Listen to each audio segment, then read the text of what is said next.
que es la que tiene que ver con la regulación penal del urbanismo, o lo que se ha venido llamar la delincuencia urbanística. Yo he traído a dos personas que, como antes decía el profesor Peralta, respecto a mí, pues, aparte de ser unos excelentes amigos, porque es que traer a los enemigos me genera mucha melancolía, y luego además nuestros enemigos son muy aburridos también. Y entonces yo traigo a mis amigos, pero además traigo a mis amigos porque mis amigos saben mucho de esta materia. O sea, no los traigo por traerlos, sino los traigo a tiro hecho. En el caso del primer ponente, que es Ángel Núñez, que yo lo conozco pues desde hace, no vamos a decir 2 años que te conozco, vamos a descubrir datos de carácter personal, digamos que desde el colegio. En primer lugar, me parecía muy interesante la presencia de un fiscal. Él es, entre otras cosas, teniente fiscal de la Audiencia Provincial de Cádiz y, por tanto, a mí siempre me gusta que haya un fiscal en estas cosas. Porque a pesar de todo sigo creyendo en la necesidad de la ejecución y el mantenimiento del Ministerio Fiscal en los procedimientos singularmente los penales. Por lo tanto, a mí siempre me gusta que haya un fiscal. Además, yo estoy acostumbrado a mi profesión a que siempre o generalmente haya un fiscal, y lo he hecho de menos como este. Ángel, aparte de un excelente fiscal, y me consta, aparte de un excelente fiscal, durante los últimos años, hasta las últimas elecciones, ha estado, podríamos decirlo así, en las calderas del Ministerio de Justicia. Él ha sido coautor del proyecto de reforma, del ambicioso y necesario proyecto de reforma de la ley de enjuiciamiento criminal, con una técnica muy inteligente de desdoblamiento entre el cuerpo básico de normas penales y otra ley orgánica que tenía que ver con las investigaciones que afectan a derechos fundamentales de los ciudadanos, pruebas de ADN, intervenciones corporales, registros domiciliarios, denuncias telefónicas, etc. Y también ha participado en la comisión de redacción de la última reforma del Código Penal que entró en vigor en el año 2011 o a finales del año 2010, que ha sido la reforma estructural más grande del derecho penal español de los últimos años, introduciendo, entre otras cosas, la responsabilidad penal de la persona jurídica.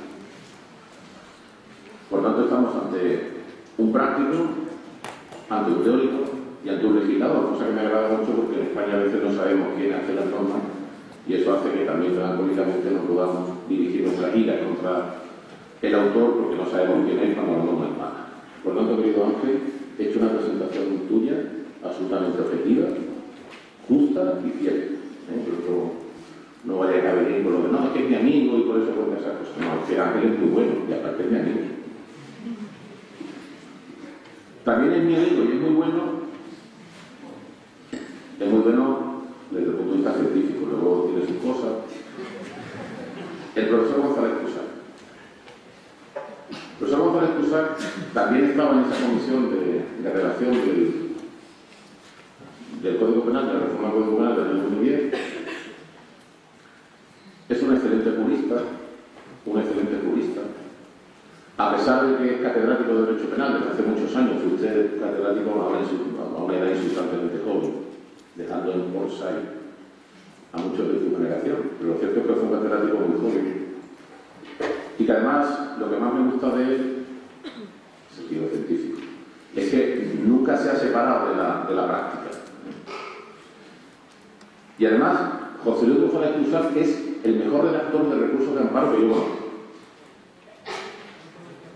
Por eso le dirán ustedes tristes, como constitucional nunca admite ninguno, pues eso le ha generado una melancolía razonable que la estamos tratando con el libro. Fundamentalmente a través del jamón ibérico que ha degustado en la noche de solo jamón.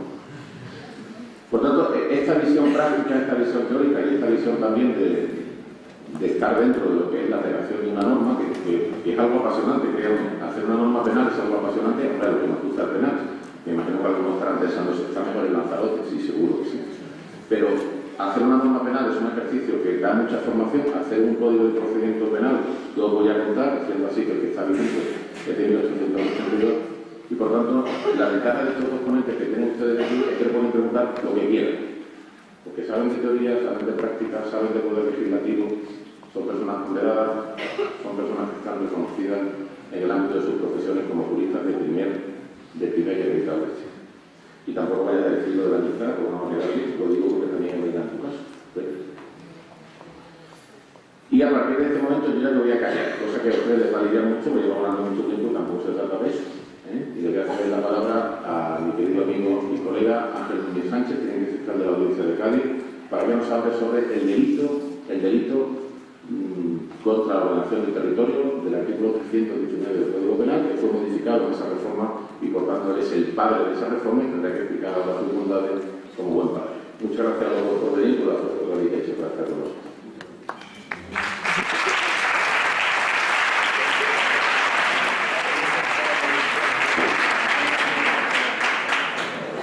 Buenas tardes y bueno, me someteré a tu petición de que no discrepe de palabras que no comparto, salvo en lo que se refiere estrictamente a los datos biográficos, no a las calificaciones personales que me constan que están guiadas por la amistad.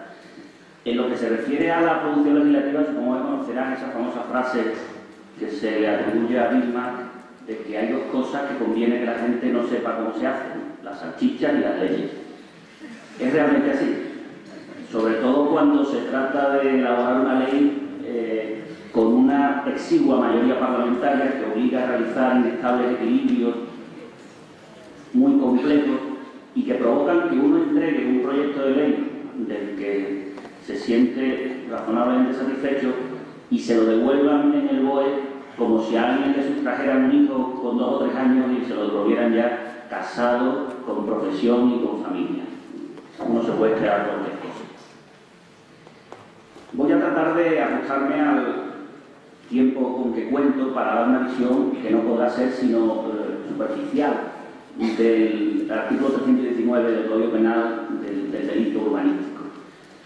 Cuando en 1995 se aprueba el código que todavía está vigente, a pesar de que las múltiples reformas que ha sufrido han operado en buena medida una desestructuración de su planteamiento original, muchos se apresuraron a criticar al legislador en lo que se refiere a los delitos urbanísticos, que había plasmado una ocurrencia que se le había planteado en ese momento, al modo en que muchos delitos, muchas figuras penales aparecen en nuestro derecho de forma súbita en la comisión del Senado o en la tramitación de las enmiendas en el Senado sin justificación alguna, y de otra parte su carácter técnicamente muy defectuoso.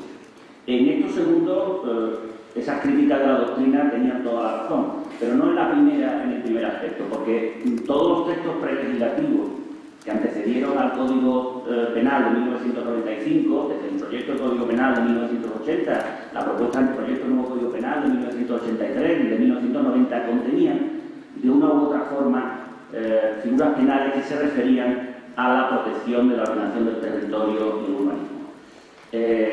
Sí es cierto, como digo, que la introducción del delito, y creo que tendré ocasión de poner de manifiesto algunos aspectos a lo largo de mi intervención, se hizo de forma técnicamente muy defectuosa.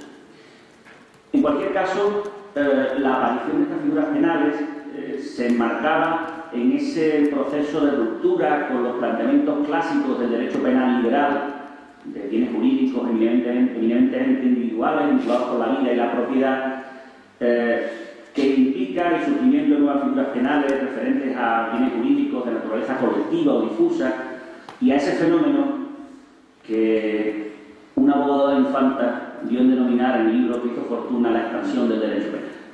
Cada vez tenemos que proteger y regular nuevas figuras que protegen a su vez bienes jurídicos que aparecen novedosamente en este mundo líquido del que hablaba Sigmund Bauman. En la exposición de motivos del texto de 1995, el legislador hablaba de la necesidad de conciliar la antinomia existente entre el principio de intervención mínima y el surgimiento de nuevos bienes jurídicos necesitados de tutela en una sociedad crecientemente compleja. Pero eso no era cierto. Lo que justificaba la introducción de delitos urbanísticos en el Código Penal era la absoluta ineficacia e inaplicación del derecho administrativo. Tengo un amigo, al que no mencionaré, que llega a decir que la expresión derecho urbanístico es en sí mismo una contradicción en los términos. La disciplina urbanística era absolutamente inaplicada en España y se optó, como con frecuencia se hace, por la huida al derecho penal. No corrijamos técnicamente o analicemos los defectos que dan lugar a la inaplicación de la disciplina urbanística, sino convirtamos esto en un delito. Como el derecho penal es, como decía el anterior ministro de Justicia, Francisco Camaño, política social con coste cero y opera efectos simbólicos muy gratificantes desde el punto de vista político, procedemos a crear las figuras. Y se crean con enormes problemas técnicos. Problemas técnicos que afectan a la propia naturaleza jurídica de los delitos, si tratan de delitos comunes o de delitos especiales. Problemas técnicos que afectan a la propia conceptuación de las conductas típicas en el Código. Y como se trataba de un delito que tenía una evidente subsidiariedad administrativa, porque necesariamente había de estar vinculado con las normas administrativas referentes al urbanismo, a lo que se procedió es a realizar una práctica traslación de figuras de infracciones administrativas al ámbito del Código Penal. Lo primero que se planteó buena parte de la doctrina, como suele suceder, es la cuestión del bien jurídico protegido por este tipo de delitos, porque hasta la reforma de 2010, la reforma de la Ley Orgánica 5/2010, el capítulo primero del título 16 del libro segundo del Código Penal se refería a delitos sobre la ordenación del territorio, a pesar de que comúnmente, desde los medios de comunicación hasta las publicaciones técnicas, lo llamaron desde el primer momento delitos urbanísticos. El urbanismo es una especie del género de ordenación del territorio. El urbanismo es uno de los muchos instrumentos con los que en última instancia se articula la ordenación del territorio. Pero en la ordenación del territorio hay en juego valores de relevancia constitucional más amplios que los que existen en el urbanismo. Valores referentes a aspectos ecológicos, aspectos culturales, sociales, políticos y económicos. Mientras que el urbanismo es concretamente la técnica normativa que se refiere a la regulación y articulación de los crecimientos en medios urbanos y de los usos que en ese espacio se producen. Pero cuando se produce la reforma de 2010, se cree conveniente hacer una redención en la rúbrica también al urbanismo. Y me pareció una decisión acertada. Se criticó con base en que supuestamente se estaba dando a entender que lo que protegen estos delitos es las normas urbanísticas, con lo cual habría una especie de formalización del bien jurídico y nos encontraríamos ante una regulación que carece de un contenido de injusto material. Lo que se castiga en el artículo 319 es el incumplimiento de la normativa urbanística en materia de licencia o de construcción en determinados espacios.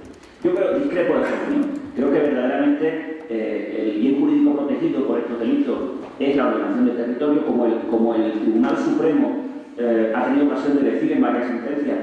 La justificación de su introducción en el título estaba precisamente en esa pasmosa inaplicación de la normativa administrativa, y en última instancia no es que el tipo penal proteja el derecho urbanístico, sino que el tipo penal protege aquello mismo que protege la legislación urbanística, y en la que subyacen, basta con que examinen ustedes el artículo 47 de la Constitución, valores de relevancia constitucional. A partir de aquí, tratemos de analizar cómo se contempla en la actualidad, porque por la Ley Orgánica 5/2010 sufrió una muy profunda reforma este artículo, la conducta del delito urbanístico. En primer lugar, sujetos activos. Este ha sido uno de los caballos de batalla a los que yo como fiscal, durante varios años, coordinador de las redes fiscales de Medio Ambiente y Urbanismo de Andalucía, nos hemos tenido que enfrentar. A diferencia de otros tipos penales en el que la mención al sujeto activo se contiene de forma genérica, el que matare, el que tomare, en el 319 se habla del constructor, el promotor, el constructor y el técnico director. Se habla de estas tres figuras pura y simplemente por lo que decía antes, porque se operó una traslación de las normas administrativas al derecho penal. Pero ello dio pie a que un determinado sector de la jurisprudencia menor, de las audiencias provinciales, dieran en considerar que nos encontrábamos ante un delito especial que exigía una cualificación personal en el sujeto activo para poder tenerlo. De suerte que si en suelo no urbanizable el que construía no era un profesional de la construcción, no era un constructor o no era un promotor, por supuesto en el caso del técnico director habría que acudir a la correspondiente titulación académica, la conducta era impune desde el punto de vista penal y habría que castigarse en la órbita del derecho administrativo sancionado. Por el defectuosísimo sistema procesal que tenemos en España, conforme al cual al Tribunal Supremo llegan las figuras delictivas que menos se producen, se produjo un fraccionamiento de la interpretación del 319 en los 50 tribunales supremos que tenemos a razón de uno por cada provincia. En la que yo trabajaba se consideraba que durante mucho tiempo que efectivamente era un delito especial y por tanto exigía la cualificación profesional del sujeto activo, pero en provincias limítrofes como la de Córdoba se consideraba lo contrario y al mismo que en Cádiz hubieran absuelto, en Córdoba lo hubieran condenado. Esta cuestión la resolvió el Tribunal Supremo, 3 sentencias, fue necesario 3 sentencias para que la Audiencia Provincial de Cádiz concretamente acogiera ese planteamiento en el sentido de que la referencia a constructor, promotor o técnico director no ha de entenderse en un sentido técnico, sino pura y simplemente en un sentido descriptivo. Constructor es el que construye, promotor es el que promueve, porque así lo describe, entre otros argumentos, la ley de ordenación de la edificación. Pero durante mucho tiempo el dictado, primero de sentencias absolutorias y después de autos de sobreseimiento, porque ya los jueces ni siquiera daban lugar a la posibilidad de que se formulara el escrito de acusación, provocó un efecto de impunidad, una percepción de impunidad en la ciudadanía que fue enormemente grave. El segundo problema que planteaba el artículo 319 se refería a su muy defectuosa configuración de las conductas activas. Hasta la reforma de la Ley Orgánica 5/2010, en el artículo 319.1, que es el que se refiere, después lo veremos, a los suelos que poseen un valor especial por razones muy distintas, se castigaba al que llevara a cabo una construcción no autorizada.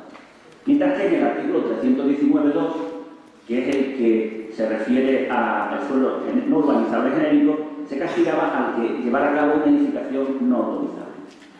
Esto provocó una divertidísima jurisprudencia tendente, primero, a configurar qué debe entenderse por construcción y edificación, y segundo, a tratar de desactivar el riesgo que provocaba esta constatación del legislador de convertir en delito conductas ajustadas a derecho.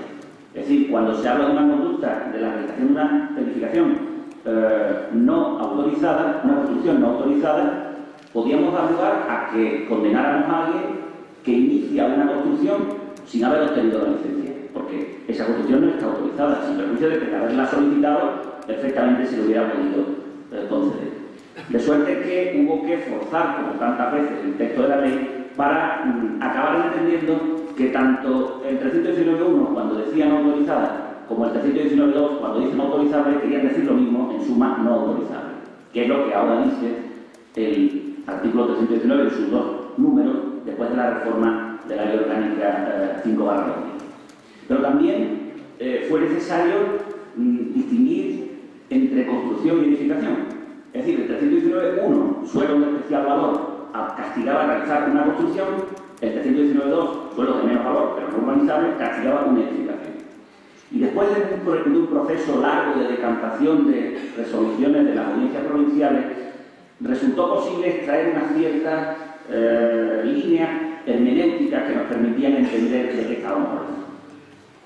Y sucintamente serían, primero, la edificación es un género de la construcción, toda edificación es una construcción, aunque no toda construcción es una edificación.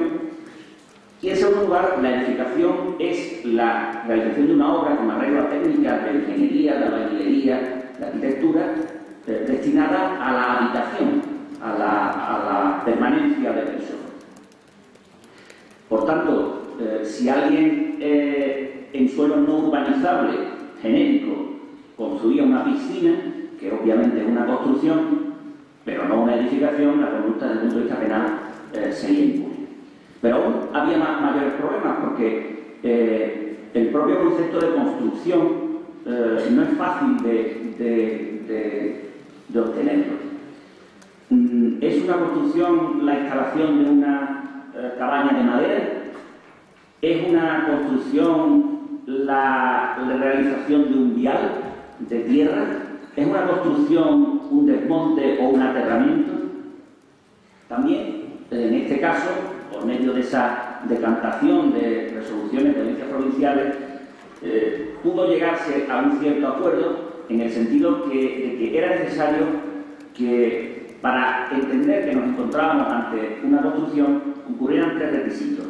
El primero de ellos se refiere a la permanencia, ¿sí? La realización de una obra destinada a permanecer. Pero por permanencia no debe entenderse inmutabilidad, sino vocación de permanencia.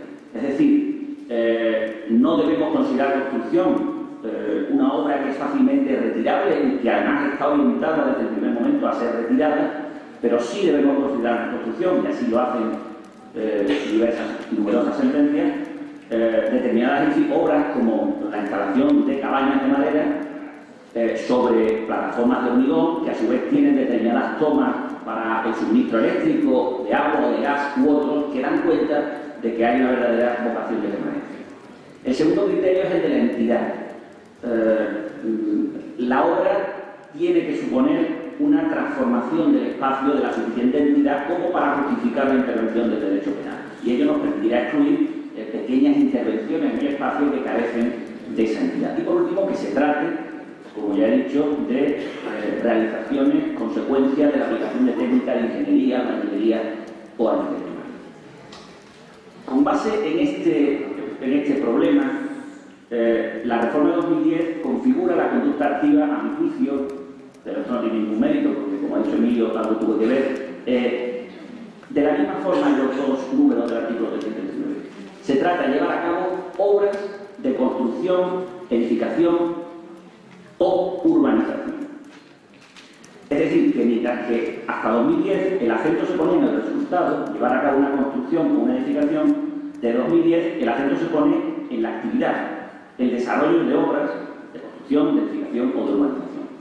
Por lo cual, en primer lugar, se amplía la dimensión típica de las conductas, se configura de forma más precisa el delito como un delito de mera actividad que se consuma con el inicio de la realización de las obras sin necesidad de esperar al resultado en el que se concretan, y además se amplía a la realización de ese tipo de intervenciones a las que antes me refería, que con la regulación anterior era difícil de subsumir en el 319. Realizar viales o aterramientos, realizar desmontes, realizar retiradas forestales trascendentes, son obviamente obras de urbanización, porque son las que preceden al desarrollo de las construcciones y la edificación posteriores. Y esto nos permitía además dar cabida jurídico-penal al gran problema al que nos veníamos enfrentando desde las fiscalías de urbanismo y medio ambiente, que eran las parcelaciones ilegales. Es decir, la división por indiviso de fincas tendentes a la realización posterior de construcciones. Cuando interveníamos, era cuando ya se habían realizado las escrituras públicas de pro indiviso y se habían iniciado las construcciones, lo cual era, a mi juicio y ante la mayor parte de los autores, demasiado tarde en lo que se refiere a la tutela del vínculo.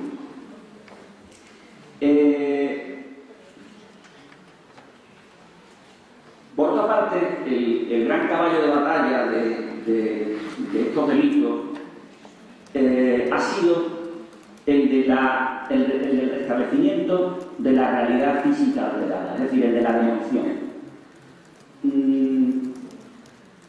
Verdaderamente, el delito urbanístico era técnicamente muy defectuoso, pero también fue recibido de forma terriblemente hostil por los jueces. El estamento judicial, y cuando hablo de estamento judicial, me incluyo también en tanto que el Ministerio Fiscal se inserta con autonomía dentro del Poder Judicial, es enormemente reacio al cambio. Y las figuras penales tardan en dar lugar a un pozo de aceptación en las sentencias. Yo decía que al delito fiscal, cuando se introduce en el Código Penal, le pasó algo parecido, pero defraudadores a la vista está a ver siempre. Pero suelo es el que tenemos, y si cuando logramos una aplicación normalizada del delito urbanístico ya no nos queda suelo, habremos hecho un flaco servicio a la ciudadanía.